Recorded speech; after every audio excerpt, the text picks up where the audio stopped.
Olá, olá para você. Hoje, dia 2 de outubro de 2023, nós estamos aqui para poder falar para você, explicar para você aí um pouco do que está acontecendo no mundo, né? Esse mundo que está aí efervescendo aí várias situações de conflito, né? Principalmente aí na região europeia aí, né? Ucrânia versus Rússia, ou Rússia versus Ucrânia, né? Nós temos aí também o conflito ali de Nagorno-Karabakh entre armênios e o Azerbaijão. E vejam só, hoje nós tivemos aí uma ameaça clara da Rússia dizendo que vai continuar anexando territórios, que não serão somente aqueles territórios que já conhecemos ali na região ali da Ucrânia, região de conflito ali, região de fronteira ali com a Rússia. Os territórios anexados que estão ali tentando, em que a Ucrânia está tentando ali recuperar, esses territórios não são somente aquilo que eles querem, né? E a Ucrânia e a União Europeia dizem os russos que eles estão empurrando a Rússia para uma terceira guerra mundial. Por quê? Porque a União Europeia, juntamente aí com a OTAN, em peso está dizendo que todo e qualquer tipo de necessidade que a Ucrânia tiver, eles vão estar aí empenhados em ajudar a Ucrânia, empenhados em realizar um trabalho excepcional aí para poder dar o melhor em apoio à Ucrânia. É bem verdade que aí a OTAN está aí acabando aos poucos com o poderio militar russo, porque eles estão aí destruindo grande parte aí dos equipamentos militares russos sem colocar nenhum soldado na frente de batalha. Pelo menos é o que a gente pensa. Há relatos aí por parte dos russos que há soldados da OTAN na frente de batalha. É claro que nós sabemos que temos aí a legião aí dos estrangeiros lutando em apoio à Ucrânia. É claro que esse apoio, entre aspas, porque estão lá inclusive brasileiros, né, da terra aqui do sol quente, né, a terra do samba, que estão na frente de batalha recebendo muito bem por isso. É claro que estão lá colocando em risco a sua própria vida, mas estão ali buscando ganhar o seu, mas também lutando a favor da Ucrânia. Então, veja só, gente. Nós temos aí, então, dois fatos que precisam ser analisados, né? A Rússia está ameaçando anexar mais territórios. Aqui nós temos que fazer uma pergunta. Ela tem condição de fazer isso? O poderio militar hoje que a Rússia tem, que a Rússia detém, pode gerar novas conquistas ali na região da Ucrânia? É bem verdade que as regiões ali anexadas estão sendo bem protegidas pela Ucrânia, que está aí tentando buscar reconquistar esses territórios, mas depois de meses de contraofensiva tem aí mínimas vitórias aí em relação ao que está sendo investido, né? Em poderio militar, em gente, em pessoas, né? São milhares e milhares de mortos. É claro que a Ucrânia não divulga de jeito algum quantos mortos tem por parte dela, mas a Rússia também não divulga. Faz parte do conflito, faz parte da situação. Então aqui nós temos que entender o seguinte: a Rússia tem poder para isso, para poder anexar novos territórios? A ameaça que ela faz é uma ameaça verbal ou é uma ameaça real? Eu acredito que seja uma ameaça verbal, porque a Ucrânia, apesar de não estar avançando tão significativamente na frente de batalha, ela está avançando. Ou seja, se ela está avançando, nós estamos precisando entender que a Rússia tem menor força nesse momento. É claro que é preciso aí chegar a mais ajudas para a Ucrânia, porque o domínio aéreo ainda é russo, apesar dos manpads que estão aí na mão dos ucranianos, derrubando muitas aeronaves e ameaçando aí as aeronaves de grande valor, né? Russos. Mas vejam só, temos que entender que este fato, ele é um fato que pode estar dentro de uma guerra verbal. Porque uma guerra não se faz somente com armas, né? Não só nas trincheiras ou nas frentes de batalhas. Faz-se também diante das situações, diante da mídia, faz-se uma guerra de palavras, de discurso. Então, veja só. Aqui, analisando esse fato, a Rússia não detém poder para poder anexar mais um território. A verdade é essa, né? É o que nós estamos vendo aí no dia a dia. Porque apesar da Ucrânia não estar aí tendo um avanço significativo, ela está avançando. E se ela está avançando, a Rússia está perdendo poder, está perdendo no campo de batalha. A verdade é essa, né? Bom, a Ucrânia e a União Europeia estão empurrando o mundo para uma terceira guerra mundial. Esta é uma outra afirmação russa nesse momento.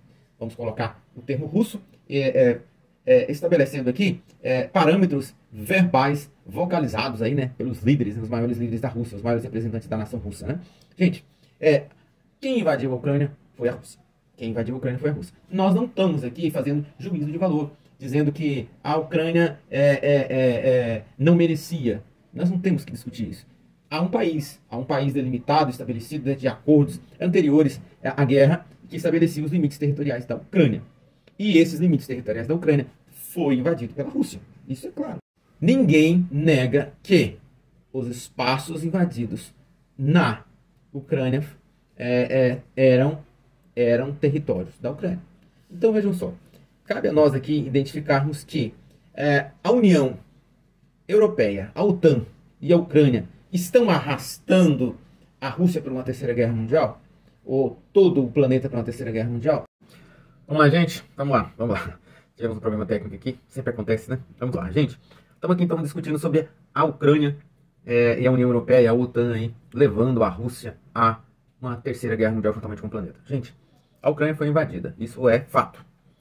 O porquê que foi invadido, isso há controvérsias, há diversas situações. Há sempre o discurso do invadido e o discurso do invasor. Agora a verdade a Ucrânia fez algo que foi necessariamente a invasão fizesse com que necessariamente a Rússia invadisse seu território. Isso é uma pergunta que precisamos responder. E isso é uma pergunta que cada um aí resolve de acordo com o seu entendimento, seu conhecimento, com o seu querer. Mas o território foi invadido. Então, é notório, então, a Ucrânia e a União Europeia e a OTAN estão levando a Rússia e o planeta a uma terceira guerra mundial? Gente, infelizmente, talvez sim. Por quê? Porque cada dia que passa, mais pessoas estão aí somando nessa guerra. Temos algumas nações em exceção. O Brasil, notoriamente, diz não ter lado nessa guerra, apesar de estar mais próximo dos russos. É claro que o Brasil estava necessitando aí do diesel russo, aí dos fertilizantes russos aí. Tanto é que até mesmo adversários políticos adquiriram aí, tomaram na verdade o mesmo lado, né? Os adversários políticos, Bolsonaro e Lula Bolsonaro estava aí mais próximo à Rússia e o Lula também. E o Itamaraty mantém, que é o nosso departamento aí de diplomacia no nosso país, mantém um discurso de que o Brasil é neutro nesse conflito. Apesar de que o Brasil está mais próximo da Rússia, né? Não é verdade? Mas veja só. Então vamos encerrar. A Ucrânia e a União Europeia e a OTAN estão empurrando a Rússia para uma terceira guerra mundial? Não. Eles estão se empurrando. É a Ucrânia e a Rússia que estão levando o planeta a uma possível terceira guerra mundial. Não só um lado, os dois lados. Porque os dois lados têm aqueles que os defendem. E, infelizmente, só a Rússia tem armas atômicas. Porque se a Ucrânia não tivesse devolvido as armas atômicas quando o ato da sua independência e quando no fim da União Soviética, essa guerra não estaria acontecendo. A verdade é essa, né? Gente, e isto está gerando muito discurso. Muito discurso. A Polônia, que tem aí suas regiões fronteiriças, que é um corredor para quase tudo que chega na Ucrânia, de armamentos, de comida, de ajuda humanitária, de ajuda pessoal, por onde passa aí também os soldados ucranianos que estão sendo treinados na Europa. A Polônia, que é aí também uma grande formadora de soldados aí, né? No dia a dia. A Ucrânia, a Polônia está agora nesse momento vivendo situações excepcionais, né? Vai ter uma eleição aí, nesse pleito, tanto o ministro como o presidente aí estão aí contrários aí à questão da Ucrânia estar transportando os seus grãos pelo território polonês. Vamos entender isso. A Polônia diz, olha, vocês podem passar com seus grãos pelos nossos territórios e levar esses seus grãos até a extremidade do nosso país para que lá vocês possam exportar seus grãos. Mas vocês não podem negociar os seus grãos aqui na Polônia. E aqui temos que entender o seguinte, a Polônia, ela tem uma oligarquia agrícola muito forte. Muito forte. E nesse momento de eleição, vocês sabem muito bem que os candidatos de um país, eles procuram apoio em todos os lugares, inclusive os lugares em que há mais força, em que há mais manipulação da sociedade. E lá está a oligarquia agrícola, que tem medo do grão ucraniano, que é barato. A Ucrânia é um celeiro na Europa, a verdade é essa, a Ucrânia é um celeiro na Europa. Tem terras férteis, terras negras que produzem muito, e que está sofrendo aí um embargo por parte da Rússia, ou seja, não se pode transportar os seus grãos ali pelos grandes graneleiros ali no Mar Negro. Então ela tem que achar uma rota extraordinária, uma rota fora do Mar Negro para poder exportar seus grãos. E ela está fazendo isso passando pelo território polonês. Mas quando chega no território polonês, há sempre aquela situação. Ah não, os grãos são mais baratos, então a oferta e a procura gera os preços do mercado em tudo que a gente faz. Então veja só, se há muito grão lá na Polônia, o preço do grão na Polônia cai. A verdade é essa. E a Ucrânia se sentiu muito vulnerável nessa situação e entrou com uma petição contra a Polônia. A Ucrânia entrou com uma petição contra a Polônia na OMC, que é a Organização Mundial do Comércio. E a Polônia se sentiu extremamente extremamente prejudicada com essa situação e ficou dolorida. Na verdade, a diplomacia polonesa disse: olha, somos nós que trazemos tudo que a Ucrânia precisa para o território deles. Nós somos um corredor, nós damos apoio logístico, estrutural, nossas estradas, nossas linhas de trem, elas estão repletas de suprimentos que estão chegando na Ucrânia. Então veja só, se sentiu dolorida e nesse momento de eleição, isso pode ser um tiro no pé da Ucrânia. Por quê? Porque os dois partidos que estão aí disputando as eleições ali, tem uma possível parte, a parte do PIS que nós podemos chamar de direita, né?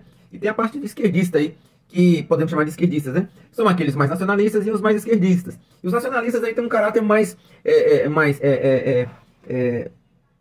tradicional mesmo da coisa. É conservador, lutando aí contra os movimentos LGBT+, e outras situações dentro do território polonês.